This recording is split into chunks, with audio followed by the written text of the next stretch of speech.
Hello दोस्तों, baby doge coin के बारे में बात करने वाले हैं। लेकिन उससे पहले मार्केट जो इतना ज़्यादा क्रेश हुआ है, किसी ने प्रेडिक्ट नहीं किया था। कोई भी ये नहीं कह सकता कि मार्केट इतना ज़्यादा क्रेश हो सकता है। बिटकॉइन 36 की सीरीज़ में जो दिखाई दे रहा है वो अभी प्रेडिक्ट किया जा रहा है कि वो 35 भी आ सकता है। लेकिन ऐसा कहना भी गलत है, क्योंकि ये भी बिल्कुल अनप्रिडिक्टेबल क्रेश था। हालांकि काफ़ी लोग ये इसको रीज़न मारे, कुछ लोग सिलिकॉन वैली जो वहाँ पर थोड़ी नेगेटिव स्टेटमेंट आई थी, और कुछ कंट्रीज़ से भी इस तरह के रूमर्स निकले थे, नेगेटिव स्टेटमेंट थे माइनिंग वगैरह जो बिटकॉइन को लेके था उसके रिगार्डिंग। तो ये सारे रीज़न मुझे नहीं लगते कि वैलिड रीज़न है इस क्रेश के लिए। इसके रीज़न काफ़ी ज़्यादा हो सकते हैं, लेकिन कन्फर्मेशन किसी पर भी नहीं है, इसलिए मैं किसी पर भी मोहर नहीं लगाने वाला हूँ और ना ही इनको इसका रीज़न मानता हूँ। क्योंकि इस तरह के जो रूमर्स, इस तरह की खबरें पिछले 3 महीनों से लगातार चल रही हैं। पॉजिटिव न्यूज़ भी काफ़ी ज़्यादा है, गुड न्यूज़ भी काफ़ी ज़्यादा है, और साथ ही साथ जो बुरी खबरें हैं वो भी काफ़ी ज़्यादा चल रही हैं। तो मिक्स खबरें हैं, तो मार्केट क्रैश हो सकता है हल्का फुल्का, लेकिन ये ज़्यादा क्रैश देखने को मिला है जो कि अनप्रिडिक्टेबल था। लेकिन सबसे बड़ी बात, सबसे बड़ी खुशखबरी ये उसके लिए रहने वाली है जिन्होंने स्पेशली जिलिका, XRP और शिबा इनू में इन्वेस्ट किया था आज से 1-1.5 महीने पहले, और उन्होंने अच्छा खासा प्रॉफिट भी जनरेट किया था। जैसा कि मैंने भी 1.5 महीने पहले लगभग वीडियो बना दिया था, क्योंकि उसमें इवेंट्स भी काफ़ी ज़्यादा आ रही थी। मैं जिलिका और XRP की बात कर रहा हूँ। तो अभी भी आपको वापस है, कुछ लोग एंट्री पॉइंट की डिमांड कर रहे थे कि एंट्री पॉइंट कहाँ पर मिलने वाला है अभी शिबा इनू के अंदर या फिर जिलिका के अंदर। तो अब आप समझ जाइए, आप समझदार के लिए इशारा काफ़ी होता है, आपको एंट्री पॉइंट मिलने ही वाला है। कुछ लोगों ने एंट्री अगर ले भी लिए इस पॉइंट पर भी तो वो बुरी बात नहीं, क्योंकि मार्केट वापस से रिकवर करेगा, क्योंकि पॉजिटिविटी काफ़ी ज़्यादा आ रही है और बैक टू बैक हर प्रोजेक्ट कहीं ना कहीं बड़ी बड़ी इवेंट्स करवा रहा है। अगर जिलिका XRP की बात की जाए तो XRP का जो वो केस चल रहा था सिक्योरिटी वाला, उसके रिगार्डिंग काफ़ी पॉजिटिव न्यूज़ आ रही है। जिलिका मेटावर्स के रिगार्डिंग इवेंट्स करवा रहा है। अगर शिबा इनू की बात की जाए तो लोग इसको $1 भी प्रेडिक्ट कर रहे हैं अगले 2-3 सालों में। तो ऑब्वियसली उसमें भी काफ़ी ज़्यादा काम चल रहा है बैक टू बैक।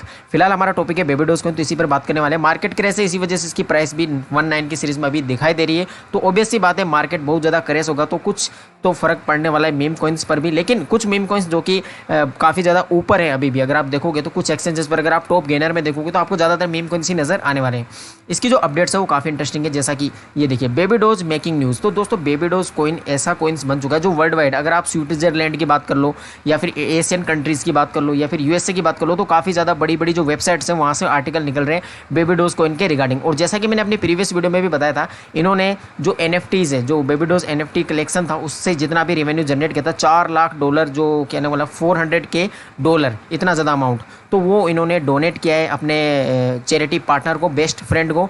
तो वो भी काफ़ी बड़ी बात है, उस वजह से इसकी इमेज पर भी काफ़ी पॉजिटिव इंपैक्ट पड़ रहा है। तो उसी वजह से शायद इसके रिगार्डिंग आर्टिकल भी काफ़ी नज़र आ रहे हैं। OKX ब्राज़ील सबसे बड़ा एक्सचेंज अगर कहें, अगर टायर 1 का, बाइनेंस के अलावा अगर बात की जाए तो OKX का नाम सबसे पहले आता है। कोइनबेस से पहले इसका नाम आता है अगर आप मार्केट कैप के हिसाब से देखोगे तो, क्योंकि ट्रेडिंग वॉल्यूम इसका काफ़ी ज़्यादा है। रीज़न इसका ये भी रह सकता है क्योंकि इसका ट्रेडिंग वॉल्यूम इसलिए भी ज़्यादा हो सकता है क्योंकि NFT भी काफ़ी अच्छे खासे तरीके से यहाँ पर ट्रेड होती हैं। तो ये बेबी डॉज को प्रॉपरली प्रमोट करें, जैसे कि आप ट्वीट भी देख सकते हैं। इसी तरह के काफ़ी ट्वीट आपको और भी ज़्यादा मिलेंगे, लेकिन मैं आपको हाईलाइटेड दिखा रहा हूँ जो इंपॉर्टेंट भी हैं। जैसा कि ये देखिए, नाइस बेबी प्लस रॉकेट।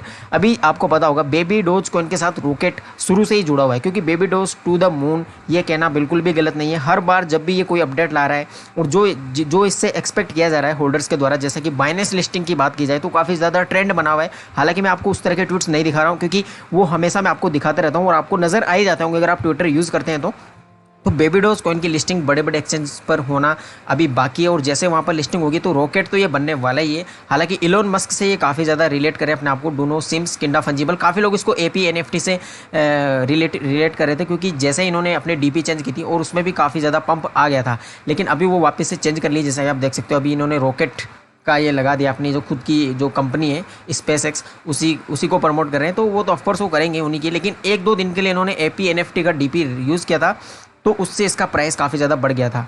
$16-17 तक भी दिखाई दे रहा था AP NFT, अभी वापस से 13-14 पर आ चुका है। और इसको एंट्री पॉइंट में बिल्कुल नहीं बोलूँगा, क्योंकि एंट्री पॉइंट मैंने आपको पहले ही बता दिया था ट्विटर पर, जब ये $9 के आसपास ट्रेड कर रहा था आज से 1.5-2 महीने पहले, तो वो इसका एंट्री पॉइंट हो सकता था। अगर उसी पॉइंट पर ये जाता है वापस से तो आप इसमें एंट्री ले सकते हो, क्योंकि काफ़ी अच्छा खासा प्रोजेक्ट तो वो है, उसमें भी अगर देखा जाए तो प्रॉफिट काफ़ी अच्छा खासा है और ट्रेडिंग के मामले में काफ़ी आगे वो। और मैंने आपको पहले भी बोला था, शिबा इनू को लोग अभी भी होल्डिंग की तरह ज़्यादा यूज़ कर रहे हैं, क्योंकि उसको मीम कॉइन समझते हैं और काफ़ी ज़्यादा बड़ा जो बेनिफिट है वो प्रिडिक्ट करते हैं, एक्सपेक्ट करते हैं।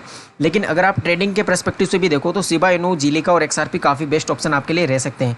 और दूसरी चीज़ ये भी है दोस्तों, क्रिप्टो करेंसी मार्केट के लिए अगर एक न्यूज़ बोला जाए, हालांकि मैं आपको दिखा नहीं रहा हूँ, टेरा लूना। अगर आपने लूना जो खुद एक क्रिप्टो असेट्स है उसका बारे में सुना होगा, तो एक न्यूज़ सामने आई है दोस्तों कि बिटकॉइन को सबसे ज़्यादा होल्ड करने वाला जो सेकंड लार्जेस्ट अकाउंट है वो टेरा लूना बन चुका है। अभी पहले टेस्ला हुआ करता था, अभी वो थर्ड नंबर पे जा चुका है, सेकंड नंबर पर आ चुका है टेरा लूना। तो इसके रिगार्डिंग हो सकता है कि टेस्ला कुछ एक्शन ले और कुछ बिटकॉइन और ग्रैब करे ताकि वो वापस से अपनी पोजीशन बना सके, तो इससे बिटकॉइन में वापस से पंप आ सकता है। तो बिटकॉइन में अगर पंप आ रहा है तो पूरा का पूरा मार्केट ऑफकोर्स ऊपर जाएगा। इसी वजह से मैं बोल रहा हूँ कि एंट्री पॉइंट अगर आपको जिसके भी मिल रहे हैं, खास करके जो स्टेबल प्रोजेक्ट है जिसमें आप ट्रेड करते हो, तो वो आपके लिए काफ़ी अच्छा खासा रहने वाला है। इसके अलावा दोस्तों जैसा कि ये ट्वीट आप देख सकते हो, आर्टिकल्स काफ़ी ज़्यादा देखने को इसमें मिलेंगे, जैसे क्रिप्टो ग्लोब इन्फो ये एक काफ़ी बड़ी वेबसाइट है जो न्यूज़ हब है। अगर देखा जाए तो ये सिर्फ क्रिप्टो के लिए न्यूज़ नहीं देता है, काफ़ी बड़ी स्टॉक मार्केट की अगर आप काफ़ी ज़्यादा यहाँ पे न्यूज़ मिलेगी, तो इन सब चीज़ों के बारे में ये आर्टिकल पब्लिश करता है। तो बेबी डोज को इनको काफ़ी हाईलाइट तरीके से अगर आप इसको देखेंगे तो कहाँ से बाई किया जाता है और किस तरह से इसका मतलब ये कैसे बोर्न हुआ, किस तरह से इसकी हाइप बनी, हर चीज़ इसको मेंशन किया गया है इस आर्टिकल में। आप अच्छे से चेकआउट कर लेना अगर आपको इंटरेस्ट है तो। इसके अलावा जो सबसे बड़ी बात है, जैसा कि बेबी डोज कॉइन की अगर बात की जाए तो ट्रेंड काफ़ी ज़्यादा है, आर्मी काफ़ी बड़ी है और एक्सपेक्टेशन भी उतनी ही ज़्यादा है। कुछ लोग 4-0 किल प्रिडिक्ट कर रहे हैं इसी साल के अंदर, कुछ लोग 2-0, कुछ लोग 3-0। जैसा कि मैंने अपना एनालिसिस बताया था आपको एक बार, 2-0 किल करने वाला, जो कि हो सकता है फॉर श्योर, क्योंकि जिस तरह से इसकी सप्लाई रिड्यूस हो रही है, तो मैंने आपको पहले ही बोला अगर इसकी मार्केट कैप कुछ बिलियंस भी टच करती है, अगर फ्यू बिलियंस यानी कि 4-5 बिलियन भी टच करती है, तो ये आराम से 2-0 किल कर सकता है। वो मैंने आपको अच्छे से बताया दिया था प्रैक्टिकली, उस वीडियो को आप चेकआउट कर सकते हैं अगर आपने नहीं देखी है तो। लेकिन फिलहाल जो ये जो प्लेटफॉर्म है दोस्तों, काफ़ी बड़ा प्लेटफॉर्म है जैसा कि आप देख सकते हैं। और अगर आप इसको अच्छे से देखना चाहते हो तो आप इसकी वेबसाइट पर भी विजिट कर सकते हो दोस्तों। इनका जो मिशन है वो काफ़ी अच्छा है, और जो कि बेबी डोज कॉइन का भी शुरू से मिशन रहा है, जैसा कि rescue, nurture, adopt and educate, यानी कि एनिमल्स के रिगार्डिंग है सारा। जैसा कि ये देखो इनका टैगलाइन है leader in the no kill movement. तो इस जितने भी एनिमल्स, यहाँ पर सिर्फ पेट्स और कैट्स की बात नहीं होगी, जितने भी एनिमल्स हैं, चाहे वो कहने वाले बर्ड्स हों या अलग अलग एनिमल्स होते हैं, तो उनके रिगार्डिंग ये सारा एक NGO टाइप कह सकते हैं, या एक कहने वाला एक ऐसा प्लेटफॉर्म है, एक ऐसी ऑर्गेनाइजेशन है जो इस मिशन पर काम कर रही है। जैसा कि ये देख सकते हो आप, companion animals finds responsible loving homes. तो ये सारी चीज़ें वो उनको करवाते हैं, और यहाँ पर ये फंड रेज करवाते हैं, काफ़ी अलग अलग जगह इवेंट्स करवाते हैं, लोगों को सिखाते हैं कि उनको भी हक है इस ज़िंदगी में जीने का, जो वो भी तो मतलब एनिमल लवर हैं ये, कुल मिला के ये बोल सकते हैं। तो अगर आप इनके बारे में ज़्यादा जानना चाहते हो देख लेना, 1944 से ये चली आ रही है, तो काफ़ी बड़ी ये फाउंडेशन है। और बेबी डोज कॉइन ने इसके साथ पार्टनरशिप की है, और baby doge coin this weekend at earth, तो वहाँ पर वो जाने वाला है। कहने का मतलब ये एक इवेंट करवा रहे हैं, तो वहाँ पर जो एडॉप्शन इवेंट है वहाँ पर ये पार्टिसिपेट करने वाले हैं। तो हो सकता है बेबी डोज कॉइन और भी चैरिटी कर दे इनको, और वो कर सकता है। जिस तरह से आप देख सकते हैं इनके जो ये टैगलाइन और बेबी डोज को भी मेंशन किया हुआ है, तो इससे दोस्तों एक रेपुटेशन बनती है किसी भी प्रोजेक्ट की। हालांकि बेबी डोज कॉइन एक मीम कॉइन है, लेकिन इस तरह के काम करवाने से इसकी जो एक रेपुटेशन है वो अच्छी खासी बन रही है। कुछ लोग होते हैं जो चैरिटी वगैरह में काफ़ी ज़्यादा बिलीव करते हैं और काफ़ी ज़्यादा चैरिटी वगैरह करते हैं, तो वो लोग कहीं ना कहीं बेबी डोज कॉइन को सपोर्ट करेंगे। और अगर बेबी डोज कॉइन को इस तरह का सपोर्ट मिलता रहा तो आपको पता ही होगा, इमेज अच्छी होने से दोस्तों पब्लिक ऑन डिमांड इसको कहीं भी लिस्ट करवा सकती है। जैसा कि बाइनेंस पर ऑलरेडी काफ़ी ज़्यादा प्रेशर है बेबी डोज कॉइन को लिस्ट करवाने का। इस चीज़ के आर्टिकल भी आपको काफ़ी ज़्यादा देखने को मिल गए होंगे। लगभग मतलब हर दिन बीच में तो ऐसा सीन आ गया था, लगभग 5 लाख से ज़्यादा ट्वीट हमेशा नज़र आ रहे थे रेगुलर बेसिस पर कुछ वीक्स के लिए कि बाइनेंस पर ये लिस्ट होना चाहिए। तो बाइनेंस पर काफ़ी ज़्यादा प्रेशर ऑलरेडी बना हुआ है और वो बढ़ता जाएगा, तो लिस्ट वहाँ पर एक कभी भी हो सकता है। और कुछ छोटी छोटी लिस्टिंग से वो बैक टू बैक देखने को मिल सकती है। जैसा कि एक MS सेशन हुआ था बेबी डोज की रिगार्डिंग, किसी यूट्यूब चैनल पर हुआ था, मैं उसका नाम नहीं लूँगा, लेकिन वहाँ पर मैंने बात की थी। तो कुछ जो नए नए एक्सचेंजेस हैं जो छोटे हैं, लेकिन उन पर भी जो लिस्टिंग की जो प्रोसेस है वो ऑन है। हालांकि लोगों को हमेशा से इंतजार है बड़ी बड़ी लिस्टिंग का, चाहे वो कॉइनबेस हो चाहे बाइनेंस हो, वो भी ज़्यादा दूर नहीं। जैसे ही बाइनेंस स्टार्ट करेगा मीम कॉइन को लिस्ट करना, तो सबसे पहले नाम बेबी डोज कॉइन का रहने वाला है।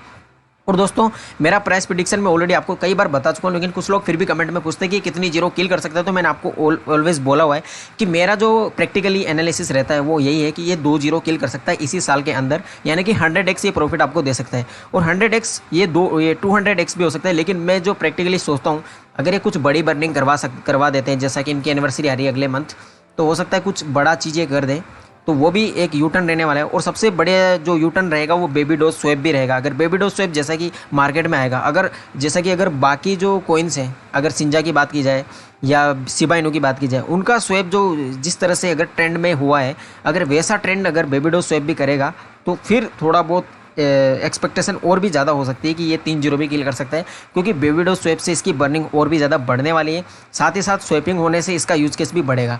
तो जैसे जैसे इसकी होल्डिंग और ट्रेडिंग बढ़ेगी तो ऑफकोर्स इसकी लिस्टिंग भी बढ़ती जाएगी। तो ये सारी चीज़ों से यही बोला जा सकता है अभी फिलहाल के लिए कि 2-0 तो ये ऑफकोर्स किल करने ही वाला है और इसकी लिस्टिंग होती रहेगी। और अगर आपने इसमें इन्वेस्ट किया है तो आपको भी पता है कि आपको क्या करना है। कुछ समय के लिए तो आपको होल्ड इसको करना ही पड़ेगा, क्योंकि अगर आपको अच्छा खासा बेनिफिट चाहिए तो आपको इसको कम से कम 2022 एंड तक तो रखना ही चाहिए। बाकी ओवरऑल अगर देखा जाए तो प्रोजेक्ट काफ़ी ज़्यादा स्ट्रॉन्ग है। कुछ और इसको सपोर्ट की ज़रूरत है, जो बेबीडोज आर्मी इसको कंटिन्यूसली कर रही है, कुछ और ज़्यादा चाहिए ताकि ये कुछ बड़े एक्सचेंजेस पर आ जाए और कुछ बूम बाम कर दे। ठीक है, फिलहाल यही था इस वीडियो में। अगर आपको इन्फॉर्मेशन सही लगी तो वीडियो को लाइक कर सकते हैं। फिलहाल के लिए थैंक यू।